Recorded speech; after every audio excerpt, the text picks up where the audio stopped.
Capítulo octavo. Mobilis inmobile. Esta especie de rapto, tan brutalmente ejecutado, se había cumplido con la rapidez del relámpago, sin tener el tiempo de reconocernos mis compañeros y yo. Yo no sé lo que ellos experimentarían al sentirse introducidos en aquella cárcel flotante. Por lo que a mí toca, me heló la epidermis un rápido estremecimiento de frío. ¿De quiénes dependíamos? Sin duda de algunos piratas de nuevo género que explotaban el mar a su manera. Apenas se cerró la angosta trampilla cuando me vi envuelto en una profunda oscuridad. Mis ojos, impregnados con la luz exterior, nada pudieron ver. Sentí que mis pies, descalzos, se aferraban sobre los travesaños de una escala de hierro. Ned Land y Consejo, vigorosamente asidos, me seguían. En lo bajo de aquella escalera se abrió una puerta, que quedó inmediatamente cerrada sobre nosotros con sonoro estrépito. Quedábamos solos. ¿Dónde? No podía decirlo, ni apenas imaginarlo. Todo era negro, pero tan absolutamente negro, que después de algunos minutos mi vista no había podido aún distinguir una de esas claridades indeterminadas que vagan en medio de las noches más profundas. Entretanto, Ned Land, enfurecido con aquel modo de proceder, daba libre curso a su indignación. «¡Mil diantres!», exclamaba. «Esta es una gente que podría recibir lecciones de hospitalidad de los habitantes de la Caledonia. Ya no les falta más que ser antropófagos. No me sorprendería esto, pero declaro que no seré comido sin protesta». «Calmaos, amigo Ned, calmaos», respondió tranquilamente Consejo. «No os acaloréis antes de tiempo. Todavía no estamos en el asador». «En el asador no», replicó el canadiense, «pero ciertamente que en el horno sí, y está bastante oscuro. Por fortuna no he soltado mi cuchillo y veo bastante claro para servirme de él. El primero de estos bandidos que me ponga la mano». «No irritarse, Ned», le dije, «y no nos comprometáis con inútiles violencias. ¿Quién sabe si nos están escuchando? Procuremos ante todo saber dónde nos hallamos». Caminé a tientas. A los 5 pasos hallé una muralla de hierro hecha con planchas atornilladas. Después, al volverme, tropecé con una mesa de madera, cerca de la cual estaban ordenados algunos banquillos. El piso de aquella cárcel estaba cubierto con una gruesa estera de formium que embotaba el ruido de nuestros pasos. Las paredes, lisas, no descubrían huella alguna de puerta ni ventana. Consejo, dando una vuelta en sentido inverso, se juntó conmigo y volvimos al medio de aquella cámara, que tendría unos 20 pies de largo por 10 de ancho. En cuanto a su elevación, Ned Land, a pesar de su estatura, no pudo medirla. Había transcurrido ya media hora sin que la situación se modificase, cuando súbitamente nuestros ojos pasaron de la extrema oscuridad a la luz más violenta. Nuestra cárcel se llenó de una materia luminosa tan viva que no pude resistir de pronto su fulgor. Por su blancura e intensidad reconocí aquel alumbrado eléctrico que producía alrededor del barco submarino el magnífico fenómeno de fosforescencia que habíamos observado. Después de haber cerrado los ojos involuntariamente, los volví a abrir y noté que el agente luminoso brotaba de un semiglobo deslustrado que sobresalía en la parte superior de la cámara. «Por fin, ya se ve claro», exclamó Ned Land, que con el cuchillo en mano se mantenía a la defensiva. «Sí», respondí aventurando una antítesis, «pero la situación sigue siendo oscura». «Tenga el señor paciencia», dijo el impasible Consejo. El repentino alumbrado de la cámara me había permitido examinar sus menores detalles. No contenía más que la mesa y 5 banquillos. La puerta invisible debía estar herméticamente cerrada. Ningún ruido llegaba a nuestros oídos. Todo parecía muerto en el interior de aquel barco. ¿Seguía navegando? ¿Se mantenía en la superficie del océano? ¿Penetraba en sus profundidades? No podía yo adivinarlo. Pero el globo luminoso no se había encendido sin algún motivo. Yo esperaba, pues, que los tripulantes no tardarían en manifestarse. Cuando se quiere olvidar a los encerrados, no se alumbra el encierro. No me equivocaba. Percibimos un ruido de cerrojos. La puerta se abrió y aparecieron dos hombres. El uno era de corta estatura, pero de músculos vigorosos, ancho de espaldas, robusto de miembros, de cabeza fuerte, cabellera abundante y negra, bigote poblado, mirada viva y penetrante, y en toda su persona se hallaba impresa aquella viveza meridional que caracteriza en Francia a las poblaciones provenzales. Diderot ha pretendido con razón que el ademán del hombre es metafórico.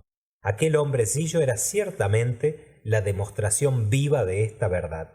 Se comprendía que en su lengua habitual debía prodigar prosopeyas, metonimias e hipálages, pero no tuve ocasión de comprobarlo, porque delante de mí empleaba un idioma singular y absolutamente incomprensible. El segundo desconocido merece una descripción más circunstanciada. Un discípulo de Gratiolet o de Engel hubiera leído en su fisonomía como en un libro abierto. Reconocí sin vacilar sus cualidades dominantes, la confianza en sí mismo porque su cabeza se destacaba notablemente sobre el arco formado por la línea de sus hombros, y sus ojos negros tenían una mirada de fría firmeza. La serenidad, porque su cutis, pálido más bien que teñido, anunciaba la tranquilidad de su sangre. La energía, demostrada por la rápida contracción de los músculos de sus cejas. El valor, en fin, porque su ancha respiración denotaba una grande expansión vital. Añadiré que aquel hombre era altivo, que su mirada firme y serena parecía reflejar elevados pensamientos, y que de todo el conjunto, de la homogeneidad de expresión en el ademán del cuerpo y del semblante, según la observación de los fisonomistas, resultaba una franqueza indiscutible. Me sentí involuntariamente tranquilizado con su presencia y saqué buenos augurios de nuestra entrevista. Yo no hubiera podido precisar si aquel personaje tenía 35 o 50 años. Su estatura era alta, su frente ancha, su nariz recta, su boca dibujada con perfección, sus dientes magníficos, sus manos finas, largas, eminentemente psíquicas, empleando una palabra de quirognomía, es decir, dignas de servir a un alma apasionada. Aquel hombre constituía ciertamente el tipo más admirable que jamás he visto. Y como detalle particular diré que sus ojos, algo separados uno del otro, podían abarcar simultáneamente la cuarta parte del horizonte. Esta facultad, según más tarde lo descubrí, estaba robustecida con un poder de visión superior todavía al de Ned Land. Cuando aquel desconocido fijaba la vista en un objeto, la línea de sus cejas se fruncía, sus anchos párpados se aproximaban hasta dejar circunscripta la pupila, estrechando así la extensión del campo visual, y entonces miraba. ¡Qué mirada! Cómo acercaba así los objetos empequeñecidos por la distancia, cómo llegaba hasta dentro del alma, cómo penetraba al través de las capas líquidas tan opacas para nuestros ojos, y cómo leía en lo más profundo de los mares. Ambos desconocidos, cubiertos con unas boinas de piel de nutria marina y calzados con botas de piel de foca, llevaban trajes de un tejido particular, que dejaban airoso el talle y gran libertad de movimientos. El más alto, sin duda el jefe, nos examinó con suma atención sin pronunciar una palabra. Volviéndose después hacia su compañero, conversó con él en una lengua que no pude comprender. Era un idioma sonoro, armonioso, flexible, cuyas vocales parecían sometidas a una acentuación muy variada. El otro respondió con un cabeceo desdeñoso y añadió 2 o 3 palabras perfectamente incomprensibles. Después pareció interrogarme directamente con la mirada. Respondí en buen francés que no entendía su idioma. pero pareció no comprenderme y la situación se hizo bastante dificultosa. Cuente el señor de todos modos nuestra historia, me dijo Consejo. Estos señores comprenderán quizá algunas palabras. Empecé la relación de nuestras aventuras, articulando claramente todas las sílabas y sin omitir circunstancia ninguna. Dije nuestros nombres y cualidades y después les presenté en regla al profesor Aronnax, a su criado Consejo y al maestro Ned Land, el arponero. El hombre de ojos dulces y serenos me escuchó tranquilamente y hasta con urbanidad y con notable atención. Pero nada en su fisonomía indicaba que hubiese comprendido mi historia. Cuando acabé no pronunció una sola palabra. Quedaba el recurso de hablar en inglés, que, como lengua casi universal, sería tal vez comprendida. Yo la conocía, así como el alemán, de un modo suficiente para leerla de corrido, mas no para hablarla correctamente. Era aquel un caso en que importaba mucho hacerse comprender. Os toca a vos, dije al arponero. Sacad de vuestro almacén el mejor inglés que jamás haya hablado un anglosajón, y procurad ser más afortunado que yo. Ned no se hizo rogar, y repitió mi relación, que casi comprendí. El fondo fue el mismo, pero la forma se diferenció, pues el canadiense, llevado de su genio, empleó mucha animación. Se quejó amargamente de estar aprisionado, con olvido del derecho de gentes, preguntó en virtud de qué ley se le retenía, invocó el habeas corpus, amenazó perseguir a los que le secuestraban indebidamente y dio a entender con un gesto expresivo que nos moríamos de hambre, lo cual era perfectamente cierto, pero lo habíamos casi olvidado. Con grande asombro suyo, el arponero no fue mejor comprendido que yo. Nuestros visitantes no movieron las cejas y era evidente que no comprendían ni la lengua de Arago ni la de Faraday. Muy turbado, y después de haber agotado en vano nuestros recursos filológicos, yo no sabía qué partido tomar, cuando Consejo me dijo: si el señor me autoriza para ello, yo referiré los sucesos en alemán. ¿Cómo? ¿Tú sabes el alemán? Exclamé, como un flamenco. Y esto no disguste al señor. Al contrario, eso me agrada. Echa pues a contar, muchacho. Y Consejo, con su voz tranquila, refirió por vez tercera las diferentes peripecias de nuestra historia. Pero a pesar de los elegantes giros y de la bella acentuación del historiador, la lengua alemana tampoco tuvo éxito alguno. Por último, exasperado ya, utilicé todo lo que recordaba de mis primeros estudios y emprendí la relación de nuestras aventuras en latín. Cicerón se hubiera tapado los oídos, enviándome a la cocina, pero conseguí salir del paso. Igual, resultado negativo.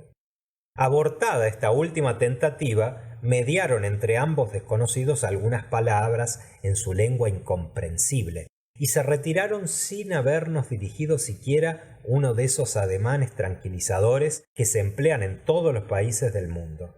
La puerta volvió a cerrarse. «¡Esto es una infamia!», exclamó Ned Land, que se irritó por 20ª vez. «¿Cómo? Se habla en francés, inglés, alemán, latín a esos pícaros y ninguno de ellos tiene la cortesía de responder». «Calmaos, Ned», dije al fogoso arponero. «A nada conduce la ira».